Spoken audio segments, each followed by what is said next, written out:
Assim, ao Rei eterno, imortal, invisível, Deus único, honra e glória pelos séculos dos séculos. Amém.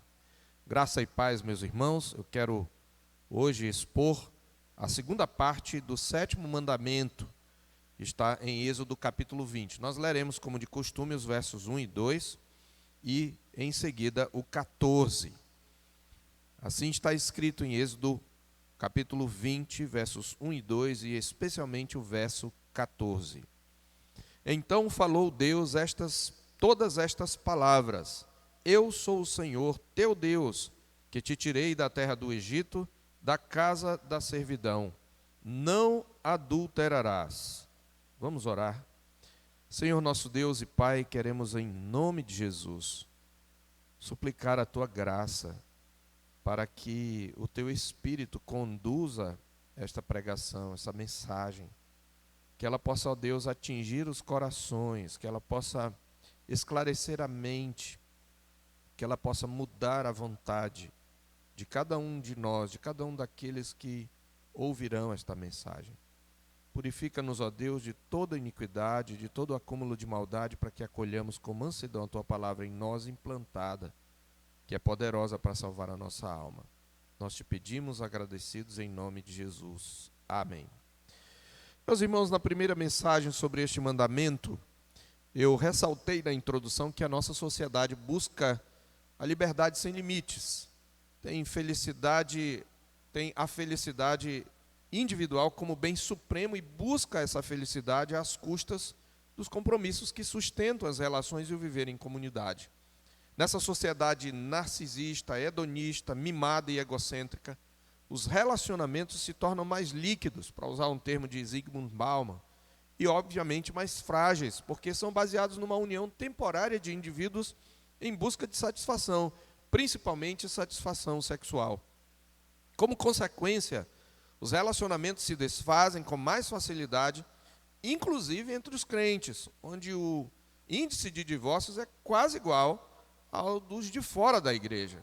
E nesse contexto, meus irmãos, o casamento como conceito, ele ficou reduzido a uma união afetiva, eliminando-se a dimensão moral. Com a relativização do conceito, os pilares morais da família ruíram e, por conseguinte, toda forma de relação amorosa é permitida agora.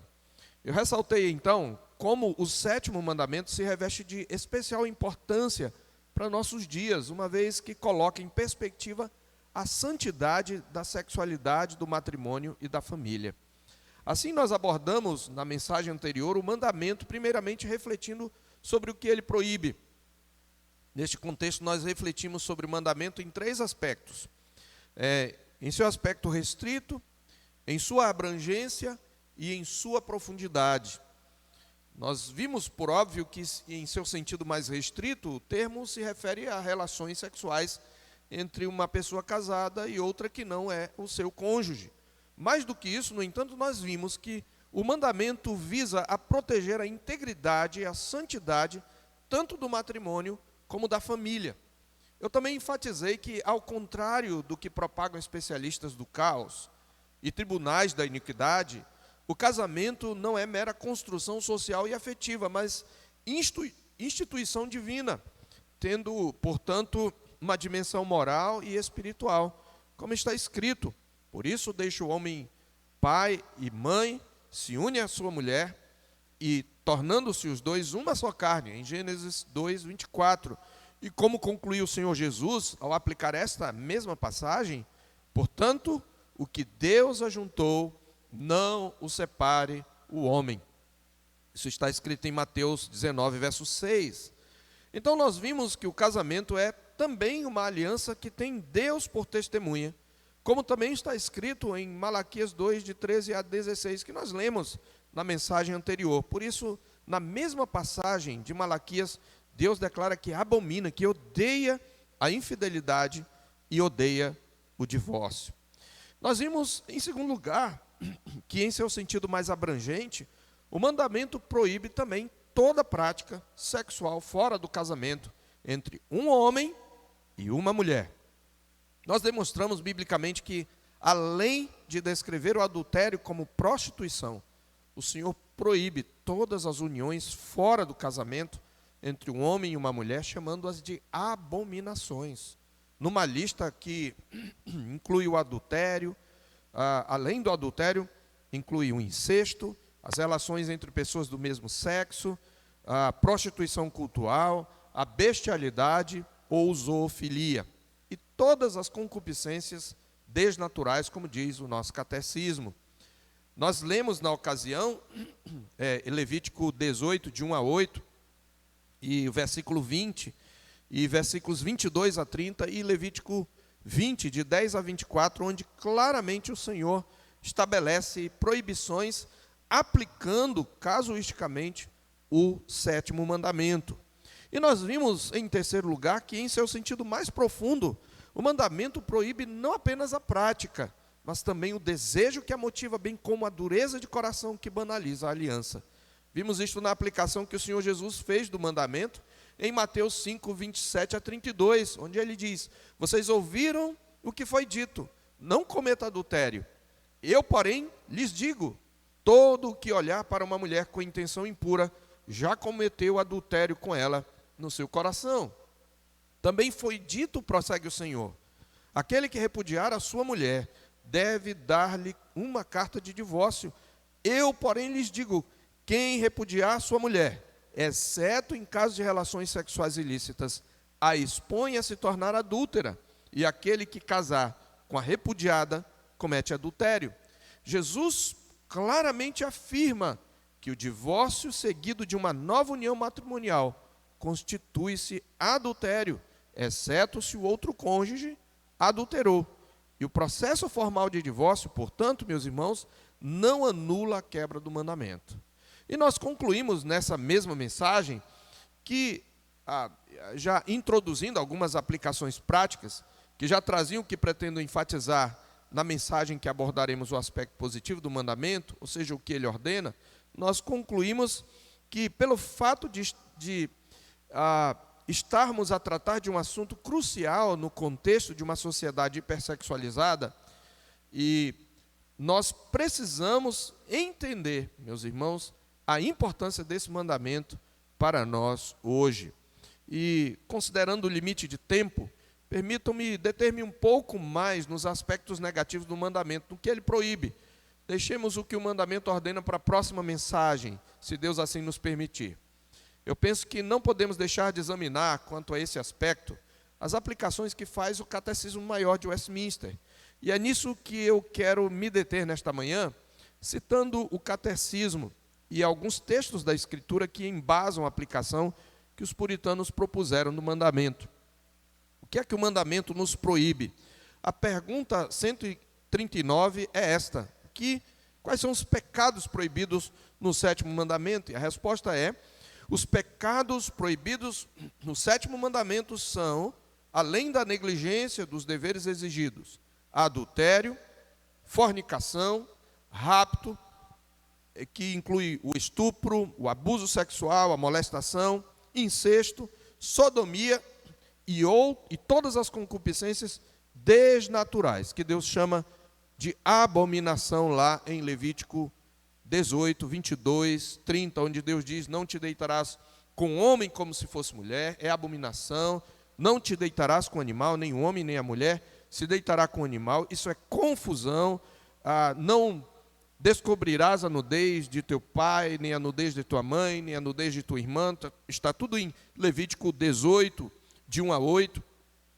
E a palavra de Deus claramente mostra que a fornicação também é uma quebra do 7º mandamento, como está escrito em Hebreus capítulo 13, verso 4, digno de honra entre todos seja o matrimônio, bem como o leito sem mácula, porque Deus julgará os impuros, que são os pornoi, que é a palavra para prostituição, e os adúlteros. Portanto, não apenas os adúlteros, mas aqueles que não são casados e praticam a fornicação, o sexo fora do matrimônio, eles estão quebrando o 7º mandamento, porque estão atentando contra a santidade do matrimônio. Também em 1 Coríntios 7, verso 2, Paulo diz que por causa da prostituição, usa então a palavra para fornicação, cada um tem a sua própria esposa e cada uma o seu próprio marido. Portanto, a fornicação está diretamente ligada ao 7º mandamento e ela é proibida ali. Então, continuando o catecismo, não só exatamente a prática dessas coisas, como também todas as imaginações, pensamentos, propósitos e aspectos impuros. Quando a palavra de Deus, em Gálatas 5,19, coloca como obra da carne a impureza, que é a segunda da lista, essa palavra impureza, ela aponta não apenas uma prática impura, mas ela se refere também à impureza de pensamentos. E a característica, ou o sentido dessa palavra é que é aquilo que é sujo. E lembre-se, é aquilo que não só é sujo, mas que suja e contamina tudo aquilo que toca. Então, quando você assiste a algo que é impuro, que é imoral, a sua mente vai ser sujada com aquilo que é imoral. Não importa o quão filosoficamente você esteja envolvido, né, com aquele filme ou o que você queira identificar nele, quando você vê uma imagem impura, a sua mente é sujada. Então, por isso que o catecismo coloca que a imaginação, os pensamentos, os propósitos e os afetos impuros estão incluídos nas proibições do 7º mandamento. Em Colossenses 3,5 também está escrito: fazei, pois, morrer a vossa natureza terrena, prostituição, impureza, paixão lasciva, desejo maligno e a avareza, que é a idolatria. Veja, a paixão lasciva, a paixão de cobiça, desejo maligno, tudo isso é pecado. E essas imaginações também são proibidas no 7º mandamento. Mas o catecismo se aprofunda ainda mais, dizendo que também no 7º mandamento são proibidas todas as comunicações corruptas ou torpes, ou o ouvir as mesmas. E, meus irmãos, isto é muito claro na Escritura, lá em Efésios capítulo 5, a partir do verso 3 até o verso 12, Paulo diz: mas a impudicícia, e a palavra impudicícia é a palavra porneia, é a palavra imoralidade sexual, e toda sorte de impurezas, nem sequer se nomeiem entre vós, como convém a santos. Nem conversação torpe, nem chocarrices, ou coisas inconvenientes. Por quê? Porque antes, pelo contrário, ações de graças, porque por estas coisas vem a ira de Deus sobre os filhos da desobediência. Então, Paulo está dizendo, olha, a impureza, a imoralidade, nem sequer deve estar nos seus lábios. Porque ele diz que por estas coisas é que vem a ira de Deus sobre aqueles que são do mundo. E você não é mais do mundo, você é de Deus, você é de Cristo. Ele continua dizendo: ninguém, pois, vos engane com palavras vãs. Nesse mesmo texto ele diz: olha, vocês não devem ser cúmplices das obras infrutíferas das trevas, porque o que eles fazem em oculto, o só referir é vergonha, o só referir é vergonha, pois outrora erais trevas, porém agora sois luz no Senhor. Então, as comunicações corruptas, torpes, ou ouvir as mesmas, veja que a palavra prostituição está ligada à impureza, à lascívia, né? Por isso também o catecismo diz que o mandamento proíbe os olhares lascivos. E Jesus já falou isso, nós já falamos no capítulo 5 de Mateus, nos versos 27 a 30, que todo aquele que olhar para uma mulher impura, no seu coração já adulterou com ela. Portanto, o olhar lascivo, ainda o comportamento impudente ou leviano, o vestuário imoderado. A palavra lascívia, meus irmãos, em Gálatas 5,19, descreve exatamente aquilo que não só é imoral, mas aquele comportamento que não só é imoral, mas é um comportamento que perdeu a vergonha e que tem o desejo, inclusive, de chocar. Então, aquilo que não só é imoral, mas é escandaloso. E isso se refere a um comportamento, obviamente, a práticas externas. Então, não só o sentimento, mas o comportamento impudente, leviano, imoral, o vestuário imoderado. A palavra de Deus fala da mulher adúltera em Provérbios 7, verso 6, que ela vem com vestes de prostituta para seduzir o jovem simples, e ela tem uma palavra macia como azeite. Então, o comportamento leviano, sensual, ele é proibido no 7º mandamento, desculpe. Mas também a proibição de casamentos lícitos e a permissão de casamentos ilícitos, de união que é ilícita e proibida na Escritura, o permitir, tolerar ou ter bordéis e a frequentação deles.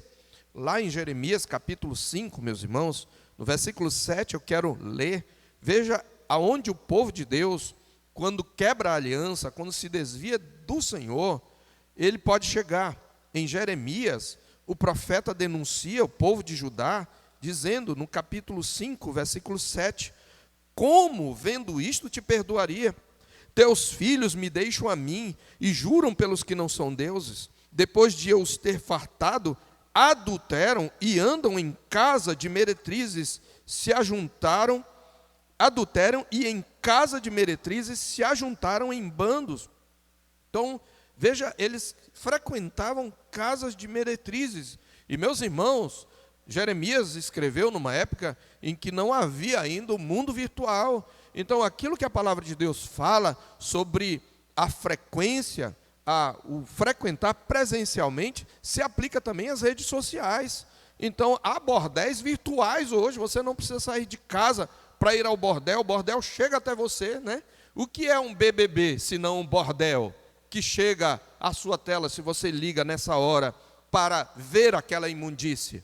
E fora todas as outras coisas que ocorrem nas redes sociais, meus irmãos, isto tudo quebra o 7º mandamento, isto tudo atenta contra a santidade da família e a santidade do casamento. Não é à toa que as famílias estão destruídas, que as famílias se desfazem com muita facilidade, porque os bordéis têm entrado nas casas através dos celulares, das redes sociais.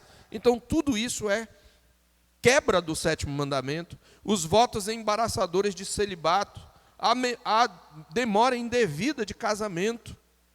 Quando você fica um tempo abrasado e por uma razão muitas vezes puramente egoísta, e obviamente eu não estou falando daqueles que querem casar, mas ainda não conseguiram alguém que seja de fato digno, de acordo com a palavra de Deus, mas eu estou falando daqueles que têm possibilidades, principalmente os homens, que não podem reclamar que são minoria, e que por muitas vezes se demoram em casar, às vezes até namoram muito tempo com uma moça, e não casam.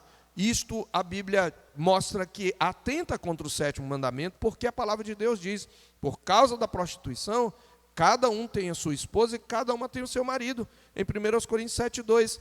E no verso 9 diz, caso, porém, não se dominem, que se casem, porque é melhor casar do que viver abrasado. Paulo, em 1 Timóteo, capítulo 5, versos 14 e 15, ele denuncia as viúvas jovens da sua época, que faziam um voto precipitado de servir a Cristo e de não se casar mais, um voto de celibato, as que perdiam o marido cedo, e depois se tornavam levianas contra Cristo, e acabavam casando e também viviam de casa em casa, fazendo fofoca. Ele diz, eu quero que as viúvas mais novas se casem, criem filhos, e cuidem de seus maridos, etc. Então, a demora em casar, indevida de casamento. Eu volto a dizer, obviamente, isso não se aplica àqueles que querem casar, têm orado, mas ainda não foram, Deus ainda não lhes deparou a pessoa, o cônjuge, né, para que eles pudessem casar. A pessoa que estão procurando de acordo com os princípios da palavra de Deus, não é de acordo com sua cabeça não, né? Porque às vezes você cria certos critérios que não são bíblicos, são critérios pessoais seus, e às vezes faz exigências que Deus nunca fez, e muitas vezes por isso pode demorar a casar. Mas a palavra de Deus mostra que o casamento é um dos meios de preservação da pessoa com relação à sua sexualidade. O ter mais que uma mulher ou mais que um marido ao mesmo tempo, né? E aqui nós devemos falar do poliamor, que é alguma coisa que está na moda, e entre os solteiros o ficar. Porque o que é o ficar se não um prelúdio ao poliamor? Né? Você fica com um, fica com outro. Meus irmãos, isso não é bíblico, isso é fornicação. Isto é quebra do 7º mandamento. O divórcio, o abandono injusto, a palavra de Deus fala isso, nós já falamos, citando Mateus 5, onde o Senhor Jesus, no verso 32, fala que o homem que repudia sua mulher e casa com outra, comete adultério, exceto se a outra parte cometeu adultério, e isso vale também para a mulher. Outro ponto que o mandamento está proibindo é a ociosidade, a glutonaria, a bebedice, a sociedade impura. Por quê? Porque a ociosidade, a mente vazia, como nós costumamos dizer, é a oficina do diabo. Muitas vezes você está ocioso, pega o seu tempo livre e fica sem fazer nada, e acaba acessando irrelevâncias nas redes sociais, e entre uma irrelevância e outra tem alguma coisa mais picante, mais imoral, e você vai sendo fisgado, mas tudo começa na irrelevância, naquilo que é fútil. Meus irmãos, hoje nós temos uma tecnologia e ela não é neutra, ela é ambígua. Tem muita coisa boa, ela pode ser um instrumento de Deus, mas a maioria das coisas que ocorrem e que acontecem e que são noticiadas na rede social, são coisas supérfluas. E essa futilidade acaba tornando você presa para a fornicação, para o adultério, para a imoralidade sexual. Por isso, o catecismo acertou quando ele falou que a ociosidade, ela é proibida aqui nesse mandamento. A glutonaria, a bebedice, porque a glutonaria é falta de temperança, é falta de domínio próprio. Se você não tem domínio sobre o comer, quando você não tem domínio próprio numa área, você acaba abrindo brechas para outras, porque um pouco de fermento, diz a palavra de Deus, leveda toda a massa. O pecado não tratado, ele vai se espalhando na sua vida, em todas as áreas. A bebedice, não é à toa, meus irmãos, que onde tem farra, onde tem bebedice, tem sempre prostituição. Onde os vícios acontecem, onde os vícios são incentivados, obviamente, a fornicação também, a imoralidade sexual em todas as suas formas está presente. A sociedade impura, o que é a sociedade impura? É você andar com pessoas que praticam tais coisas, que falam imoralidades, que têm um comportamento impudente. Meus irmãos, a Bíblia fala, quem anda com os sábios será sábio, mas o companheiro dos insensatos se tornará mau, em Provérbios 13, 20. A Bíblia diz no Salmo 1, verso 1, bem-aventurado é o homem que não anda segundo o conselho dos ímpios, não para no caminho dos pecadores, nem se assenta na roda dos escarnecedores. Então, a sociedade impura é proibida.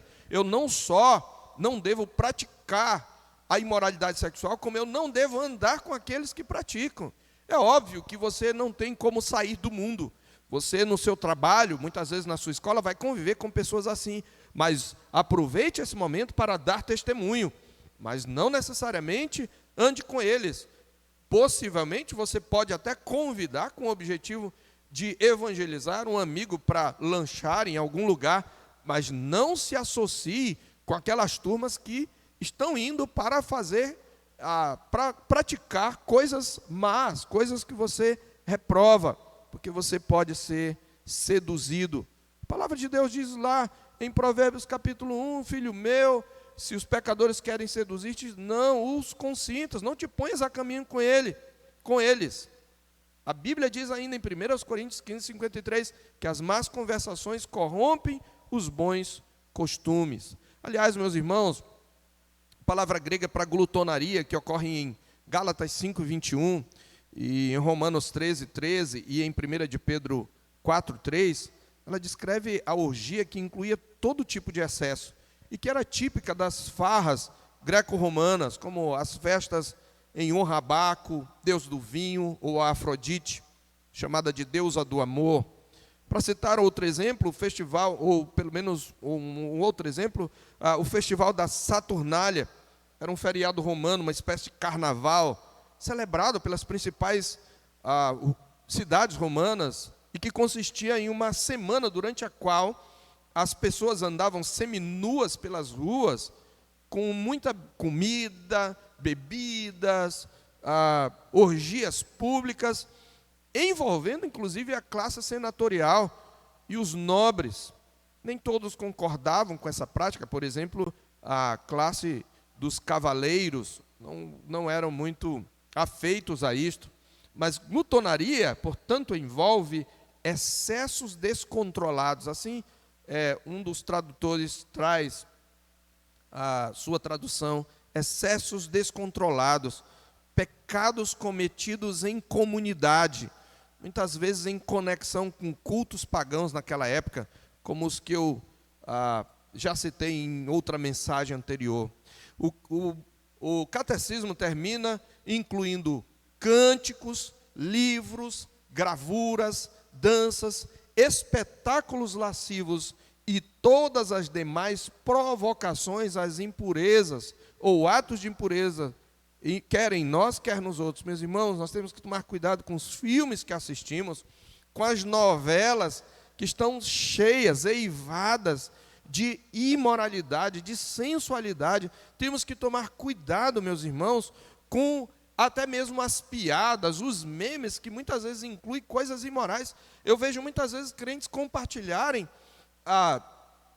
coisas que são de cunho, por exemplo, político, mas que contêm palavrões no meio daquilo, ou algum tipo de piada onde uma mulher aparece em trajes sensuais, ou piadas em tons picantes e ambíguos, e muitas vezes nós nos rimos disso, e nós vamos aquecendo como a rã numa panela fria em cima do fogão, que vai esquentando até ela não perceber e ser cozinhada. Nós temos que tomar cuidado, meus irmãos, e nós devemos evitar, inclusive, músicas que falam e que tem essas coisas. Eu já vi, meus irmãos, e já tive que corrigir irmãos que estavam cantando uma música secular e não perceberam o sentido duplo daquela música. Eu falei: você está percebendo o que você está cantando? Nós sabemos, meus irmãos, que existem músicas seculares que têm letras que são maravilhosas, que são clássicos, mas muitas coisas trazem uma sensualidade, uma imoralidade, e nós não devemos ouvi-las, porque isso vai sujar a sua mente. Não abra a guarda, não baixe a guarda para essas coisas. Eu quero concluir, meus irmãos, lembrando que nós somos um com Cristo. A união com Cristo, meus irmãos, é a base, é o fundamento para nós termos uma vida pura, para cultivarmos a castidade. Em 1 Coríntios 6, de 12 a 20, Paulo, falando contra a prostituição dos coríntios, ele diz: todas as coisas me são lícitas, mas nem todas convêm. Todas as coisas me são lícitas, mas eu não me deixarei dominar por nenhuma delas. E ele repete uma frase que os coríntios usavam para justificar a sua fornicação: os alimentos são para o estômago para os alimentos, mas Deus destruirá tanto estes como aqueles, diziam eles, porque eles queriam dizer: olha, o corpo é para o sexo, né? O corpo é sexuado. Mas só que Paulo responde: mas o corpo não é para a fornicação, o corpo não é para a impureza, não é para a porneia, mas para o Senhor, e o Senhor para o corpo. Ora, não é todo sexo, o corpo foi feito sexuado, mas ele não foi criado para a prostituição, para o sexo impuro, e sim dentro do matrimônio. Paulo diz ainda: ora, Deus nos ressuscitou a nós, Deus ressuscitou o Senhor e nos ressuscitará a nós pelo seu poder. Ou seja, o corpo vai ressuscitar, por isso ele tem valor, valorize o seu corpo. Ele continua dizendo nesse mesmo texto de 1 Coríntios 6, não sabeis que os vossos corpos são membros de Cristo? Veja, o meu corpo, por causa da união com Cristo, meu corpo é membro de Cristo. E ele diz: eu tomaria os membros de Cristo e os faria membros de meretriz. Ele diz ainda: fugir da impureza, fugir da prostituição. Veja, a união com Cristo é o fundamento. Eu estou tão unido a Cristo que o meu corpo é um membro de Cristo. E quando eu me deito com alguém que não é o meu cônjuge, eu estou entregando os membros de Cristo à fornicação. Ele continua dizendo: não sabeis que os vossos corpos são santuário do Espírito Santo? E que não sois de vós mesmos. A palavra santuário é a palavra grega para o santo dos santos, aquele lugar onde ficava a arca, onde a nuvem no tabernáculo pousava, o lugar mais santo do tabernáculo. O seu corpo é o santo dos santos do Espírito Santo, é isso que ele está dizendo.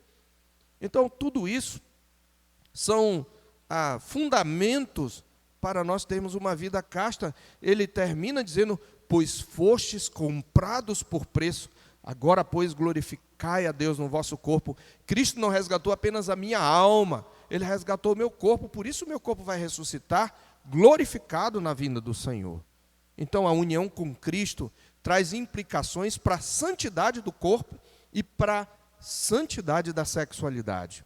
Como observou, meus irmãos, em segundo lugar, como observou J.I. Packer ao comentar este mandamento, não é que as escrituras sejam contrárias à alegria sexual e à celebração dos amantes, como alguns cristãos muitas vezes têm sido. Pelo contrário, passagens como Provérbios 5,18 e o Cântico dos Cânticos mostram que Deus é totalmente favorável à sexualidade, à sua expressão, desde que seja colocado no seu devido lugar. Provérbios 5,18 diz: bebe água da tua própria cisterna e das correntes do teu poço, sejam para ti somente, não para os estranhos contigo. Alegra-te com a mulher da tua juventude, recreie-se com a mulher da tua mocidade, sacinte os seus seios em todo o tempo, embriaga-te sempre com suas carícias, coça de amores e gazela graciosa. A questão é que a sexualidade deve ser colocada no seu devido lugar, dentro do matrimônio. O problema é que, por causa do pecado e da corrupção do coração humano, como ressalta Packer, é que a atividade sexual muitas vezes está fora de lugar, quando, por exemplo, é dirigida por motivos como a busca por mero estímulo, por alívio da tensão mental ou física, por solidão ou por tédio, ou pelo desejo de controlar e humilhar, ou por mera reação animal ao apelo sexual de alguém. Tais motivos, pontua o autor, barateiam o sexo, meus irmãos, tornando-o, apesar da excitação de curto prazo, trivial e feio, e deixando para trás, uma vez que a emoção acabou, mais nojo do que prazer. Packer conclui, com o que eu também quero concluir, que na selva da permissividade moderna, o significado e propósito do sexo é retirado e sua glória perdida.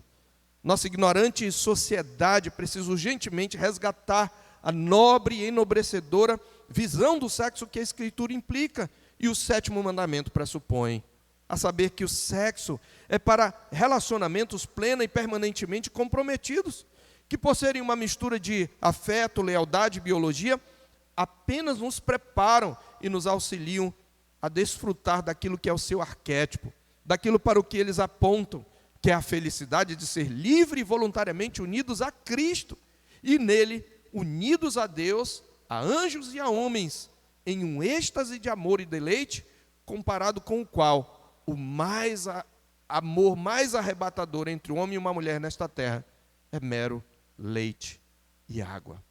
Que Deus aplique, meus irmãos, a sua palavra ao nosso coração. Vamos orar. Deus, em nome de Jesus, aplica ao nosso coração a tua palavra.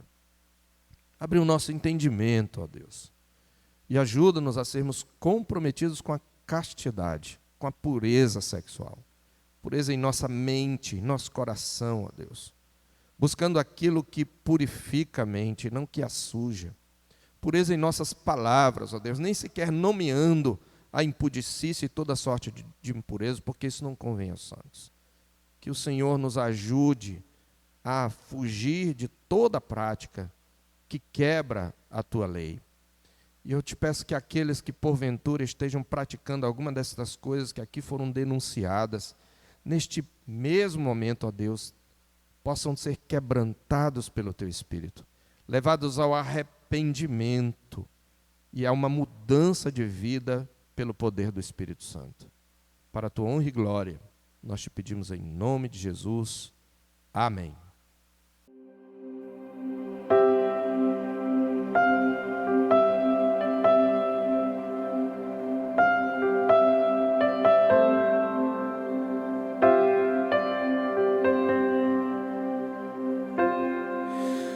Tu és bem-vindo aqui.